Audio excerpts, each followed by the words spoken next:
Assalamualaikum warahmatullahi wabarakatuh. Berikut ini saya berikan tutorial untuk menggunakan uji analisis regresi linear sederhana dengan menggunakan SPSS. Analisis regresi linear sederhana ini digunakan untuk mengetahui pengaruh atau hubungan secara linear antara satu variabel independen dengan satu variabel dependen.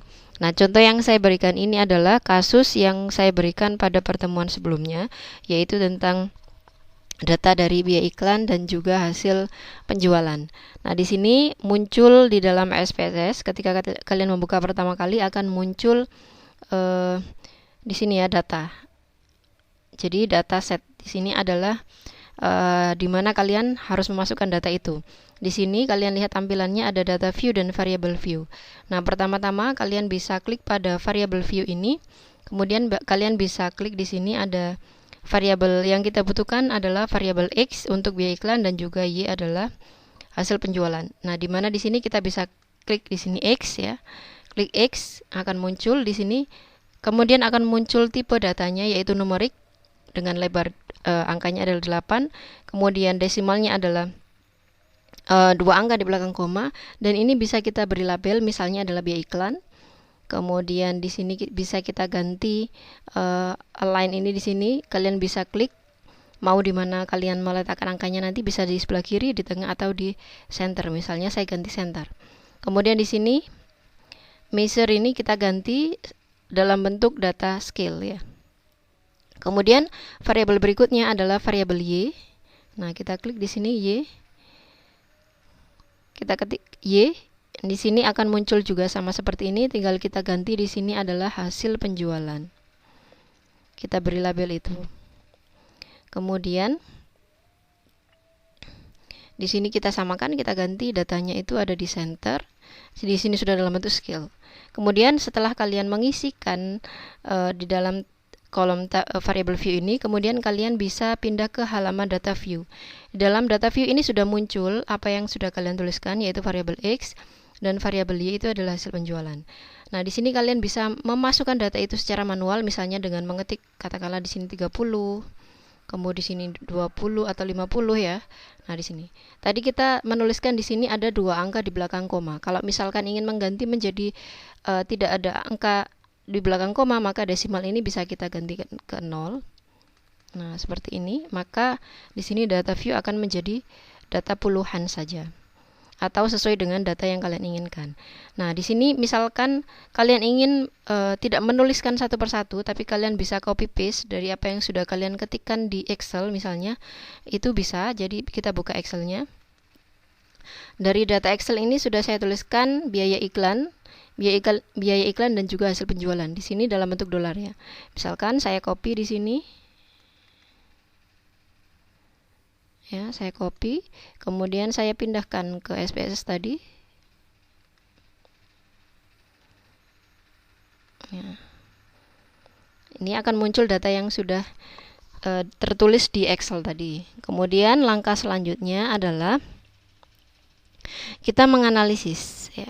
Karena ini adalah analisis regresi linear sederhana, maka kita bisa klik pada analyze, kemudian kita cari regression. Di sini ada regression, kemudian di sini kita klik yang linear. Nah, klik linear. Kemudian langkah selanjutnya di sini kalian bisa lihat ada linear regression. Di situ ada biaya iklan dan juga hasil penjualan. Di sini ada kolom dependent dan independent. Kalian tinggal memasukkan mana yang merupakan variabel dependent dan juga variabel independent. Oke, di sini X itu biaya iklan itu adalah variabel independent ya, di sini ya. Sehingga untuk X ini bisa kita masukkan ke sini independent, sedangkan untuk pada tabel dependent itu masukkan ke sini. Nah, oke, itu adalah langkah untuk memasukkan data tersebut. Nah, langkah selanjutnya adalah kalian bisa klik pada statistik di sini ya. Statistik, uji statistik, klik estimate dan juga model fit boleh. Kemudian di sini uji statistiknya untuk residualnya adalah Durbin Watson. Kalian klik, kemudian continue. Kemudian kalau ingin menampilkan hasil gambarnya atau berupa plot, di sini kalian bisa klik plot. Kemudian masukkan ini S residunya, masukkan ke variabel Y, kemudian ZPRIT ini ya, kalian masukkan ke dalam X-nya. Kemudian di sini kalian klik normal probability plot, kemudian klik continue. Selanjutnya ini sudah selesai, tinggal OK. Nah, selanjutnya akan muncul output, tabel output di sini. Kalian bisa perhatikan. Nah, tabel outputnya di sini muncul variabel. Ada beberapa tabel atau hasil dari outputnya. Nah, kalian bisa perhatikan ya di sini. Kita coba perhatikan satu persatu. Jadi apa sih makna dari tabel masing-masing tabel itu ya? Jadi untuk yang pertama adalah variabel enter atau remove. Di situ jelas ya, dari output dapat dilihat bahwa variabel independen yang dimasukkan ke dalam model itu adalah biaya iklan. Ya, dan variabel dependennya itu adalah dependennya adalah hasil penjualannya. Oke. Kemudian untuk metode regresinya menggunakan enter di sini ya, di sini enter. Kemudian di tabel berikutnya ada model summary. Ya, model summary di sini adalah ada R. R ini menunjukkan korelasi berganda, yaitu korelasi antara dua atau lebih variabel independen terhadap variabel dependen. Nah, dalam regresi sederhana, angka R ini menunjukkan korelasi sederhana atau korelasi persen ya, korelasi persen antara variabel X terhadap Y.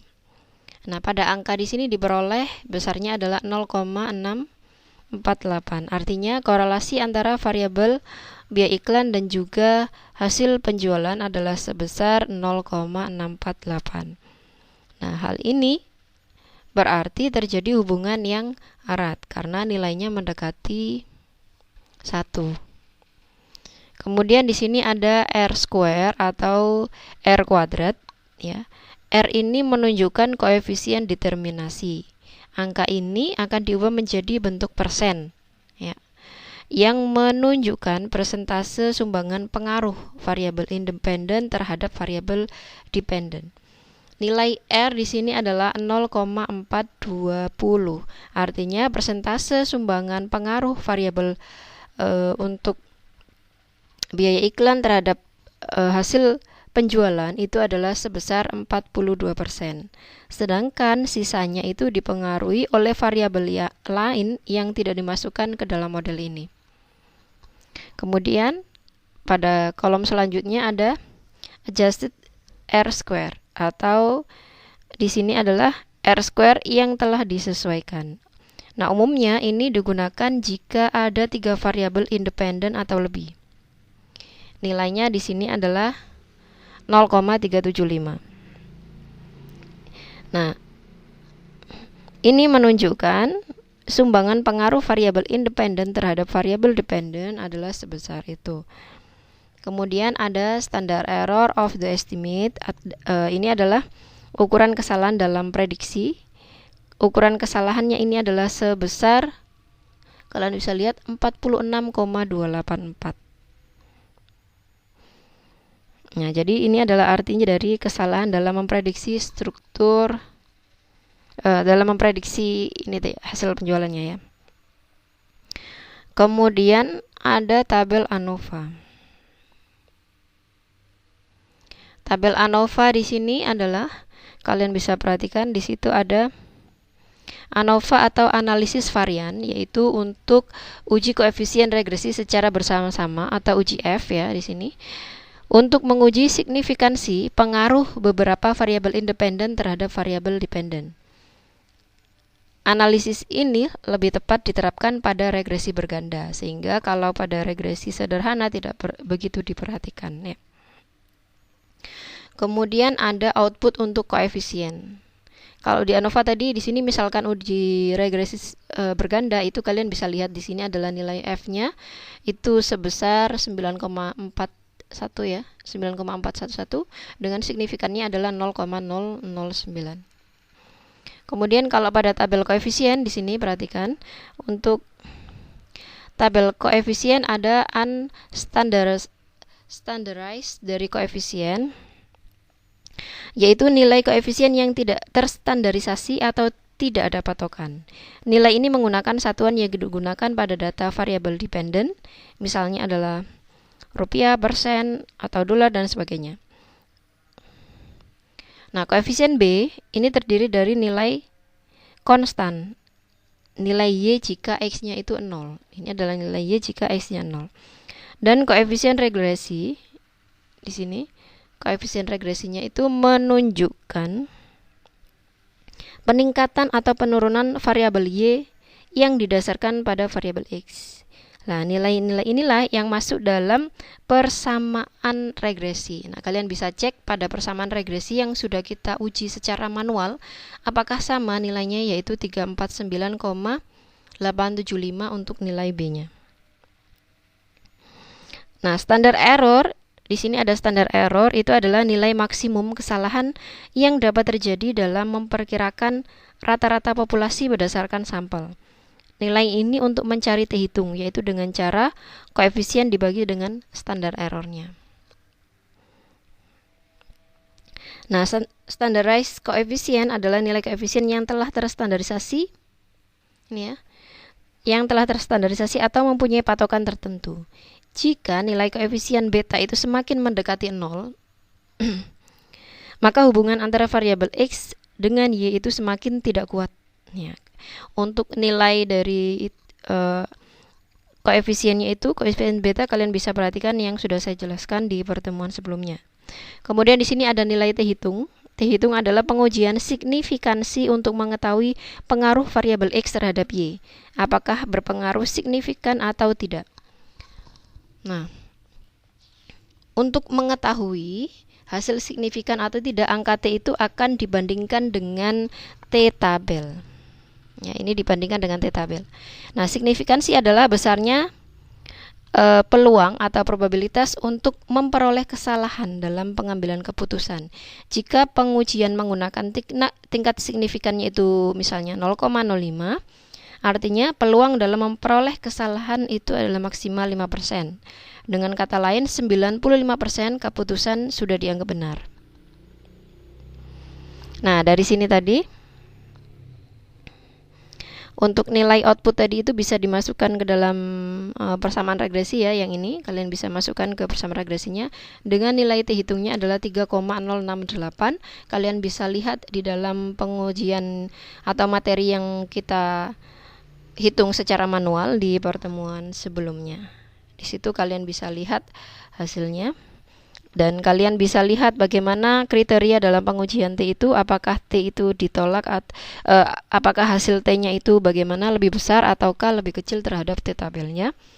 Kemudian bisa ditarik suatu kesimpulan ya, apakah 0 diterima ataukah ditolak.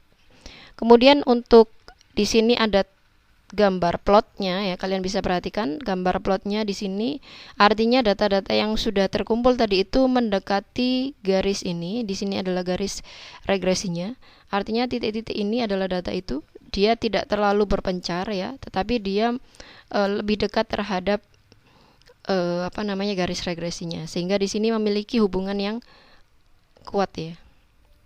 Nah, itu adalah analisis untuk regresi linear sederhana. Silakan dicoba, semoga kalian paham. Assalamualaikum warahmatullahi wabarakatuh.